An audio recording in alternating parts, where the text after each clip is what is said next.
नमस्कार, मैं हूं एमपी पांडे और आप देख रहे हैं उत्तर भारत तक न्यूज। आज दिन भर की कुछ खास सुर्खियों के साथ हम फिर एक बार आपके सामने हाजिर हैं और कुछ खास खबरों को लेके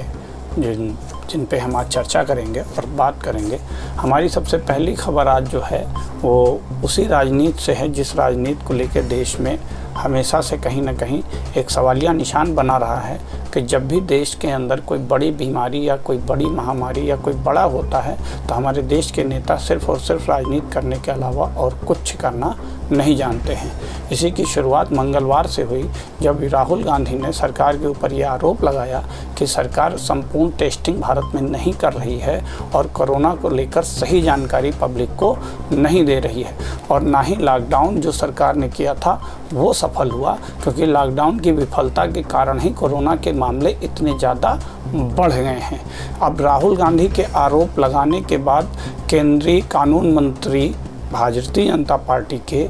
रविशंकर प्रसाद जी आज मैदान में उतर गए। उन्होंने राहुल गांधी का जवाब देते हुए कहा कि राहुल गांधी झूठ बोल रहे हैं और सही तथ्यों को न रखकर तथ्यों को तोड़ मरोड़ कर प्रस्तुत कर रहे हैं, जबकि भारत में हमारे वहाँ टेस्टिंग कैपेसिटी बढ़ी है और हम 1 लाख टेस्ट पर डे कर रहे हैं और लॉकडाउन से हमारे वहाँ काफ़ी फ़ायदा हुआ है। लॉकडाउन को उन्होंने सफल बताया और बताया कि लॉकडाउन की वजह से ही हमारे वहाँ जो कोरोना के मामले हैं वो काफ़ी कम हुए हैं, वरना कोरोना का जो मामला था वो इससे कई गुना ज़्यादा रफ्तार से आगे बढ़ सकता था। उसका उन्होंने एक उदाहरण भी दिया कि जो डबलिंग रेट हमारे हिंदुस्तान में है वो अमूमन पहले के जो अपेक्षा जो रेट थी उसके मुकाबले लॉकडाउन के बाद डबलिंग रेट काफ़ी, लेकिन रविशंकर प्रसाद के जो बयान थे उस बयान को अगर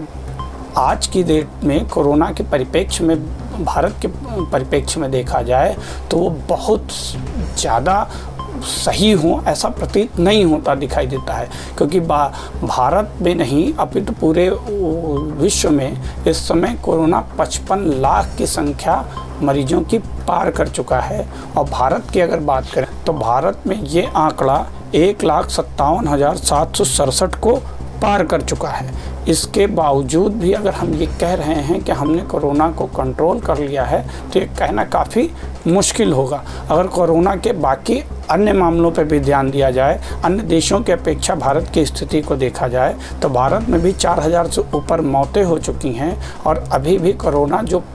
प्रतिदिन की जो रफ्तार है कोरोना के लगभग 6 से 7,000 मामले प्रतिदिन आ रहे हैं। जबकि सच्चाई ये है कि कोरोना के मामलों में जो जानकार हैं, जो विशेषज्ञ हैं, उनका मानना ये है कि भारत में कोरोना अभी भी पीक समय पर नहीं आया हुआ है, यानी ये कोरोना का पीक टाइम अभी नहीं है। अगर ये कोरोना का पीक टाइम नहीं है और विशेषज्ञ और जानकारों का मानना है कि कोरोना का जो पीक टाइम होगा वो लगभग 12 से 15 जून के आसपास होगा, तो अगर बगैर पीक टाइम के, बिना पीक टाइम के अगर कोरोना के मामले भारत में 1 लाख 1.5 लाख के आंकड़े को उस पार निकल चुके हैं और 6,000 मामले बिना पीक टाइम में सामने आ रहे हैं, तो हमने कोरोना पे कंट्रोल पा लिया है ये कहना अभी थोड़ी जल्दबाजी होगी। और सरकार को भी अभी पूरा ध्यान देना चाहिए कि किस तरीके से वो आने वाले खतरे को वो भांप कर और फिर क्या इम्प्लीमेंट वो करवाते हैं और फिर वैसा बयान उनको देना भी चाहिए ताकि सही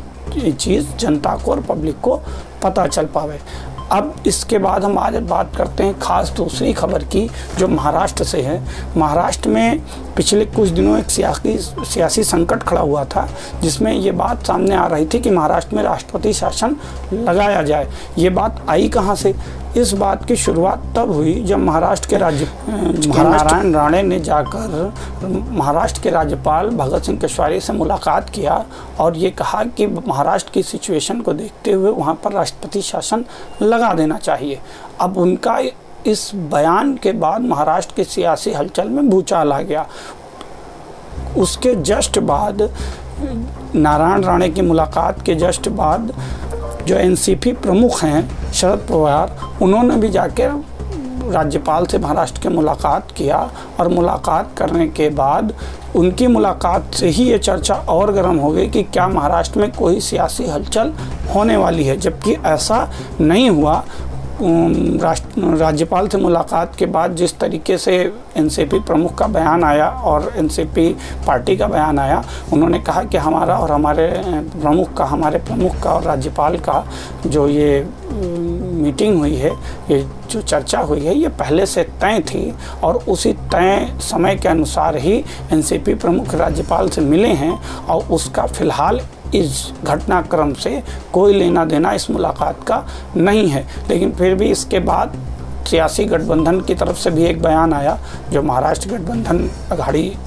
की सरकार चल रही है, कि हमारी सरकार स्थिर है, सुरक्षित है और उसमें किसी प्रकार की कोई सेंध अगर भारतीय जनता पार्टी सोचती है कि जिस तरीके से उन्होंने मध्य प्रदेश में जोड़ तोड़ कर सरकार बना ली थी, ऐसा वो कुछ महाराष्ट्र में कर पाएंगे, तो ऐसा संभव नहीं होगा और ये सोचना उनका बेकार है और महाराष्ट्र में ऐसा कोई भी सियासी संकट आने वाला नहीं है। इस मामले के बाद तो ये मामला तो शांत हो गया, लेकिन जिस तरीके से ये पूरा मामला तूल पकड़ा था वो काफ़ी बड़ा रहा और इसकी वजह से एक राजनीतिक संकट भी आरोप प्रत्यारोप का चलने लगा। अगली खबर का हम रुख करें तो अगली खबर हमारी उन्हीं मज़दूरों से है जिन मज़दूरों को लेके हमने पहले भी रिपोर्टिंग की है और रिपोर्टिंग के बाद भी लगभग सभी चैनल और सभी मीडिया प्लेटफॉर्म्स पर रिपोर्टिंग कर भी रहे हैं, लेकिन अभी तक उन मज़दूरों की स्थिति कोई बहुत सुधार हुआ है ऐसा कहना मुश्किल है। मज़दूरों की इसी स्थिति को देखते हुए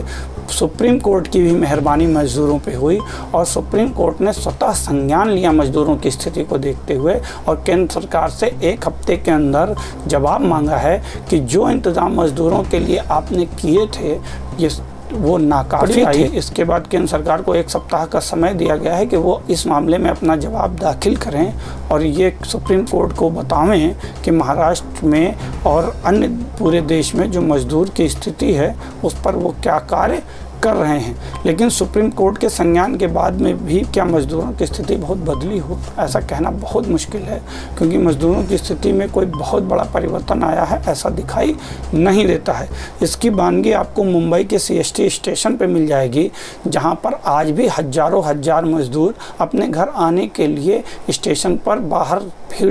लाइन लगाए भीड़ में खड़े हुए हैं, जहां पर ना तो कोई सोशल डिस्टेंसिंग दिखाई देती है और ना ही कोई कोरोना का डर दिखाई देता है। रेल मंत्री कहते हैं कि हमने 186 ट्रेनों का ऑफ़र दिया था और हमने 186 में से काफ़ी सारी ट्रेनें भेज दी हैं और महाराष्ट्र सरकार उन ट्रेनों को चला नहीं पा रही है। महाराष्ट्र सरकार का आरोप है कि हमको पर्याप्त ट्रेनें उपलब्ध कराई नहीं जा रही हैं जिससे हम इन मज़दूरों को भेज सकें। तो ये एक आरोप प्रत्यारोप जरूर केंद्र सरकार और महाराष्ट्र के बीच में खींचातानी चल रही है, लेकिन अगर इसमें किसी का नुकसान है तो सिर्फ और सिर्फ मज़दूरों का है, जिनकी मुसीबत ये है कि वो महाराष्ट्र में बढ़ते हुए कोरोना के मामले एक तरफ उनको परेशान किए हुए हैं, तो दूसरी तरफ उनको घर ना पहुंच पाने की वजह से जो भीड़ है, जो स्टेशनों पे जिन भीड़ के बीच में वो रह रहे हैं भूखे प्यासे, वो वहाँ भी परेशानी हो रहे हैं। अब उनकी समझ में ये नहीं आ रहा है कि वो करें तो करें क्या और किस सरकार से गुहार लगाएं। कुछ लोगों की किस्मत अच्छी भी थी जिन्हें ट्रेनें भी मिली, लेकिन उन ट्रेनों को लेके भी काफ़ी कुछ कहा गया कि जो ट्रेन अमूमन 36 घंटे में महाराष्ट्र से बिहार का सफ़र तय करती थी, उन ट्रेनों ने 5-5 दिन का समय लिया उस अपने गंतव्य तक पहुंचने में, जिसकी वजह से काफ़ी मज़दूर परेशान रहे और भूख प्यास से उनका बुरा हाल हो गया। तो ऐसी परिस्थितियों को भी सरकार को ध्यान देना पड़ेगा कि इन परिस्थितियों में मज़दूर क्या वाकई वो मज़दूर के साथ जो सुविधा मज़दूर को मुहैया करा रहे हैं या मज़दूर के साथ वो जो करना चाहते हैं, जितना उसको सहयोग करना चाहते हैं, क्या उतना सहयोग मज़दूरों को मिल पा भी रहा है या सिर्फ और कागजी खाना पूर्ति है और ज़मीनी स्थिति कुछ और ही सामने नज़र आ रही है। अभी के लिए इतना ही। आगे ख़ास खबरों के साथ हम फिर एक बार आपके साथ जुड़ेंगे। तब तक के लिए हमें आज्ञा दीजिए। नमस्कार।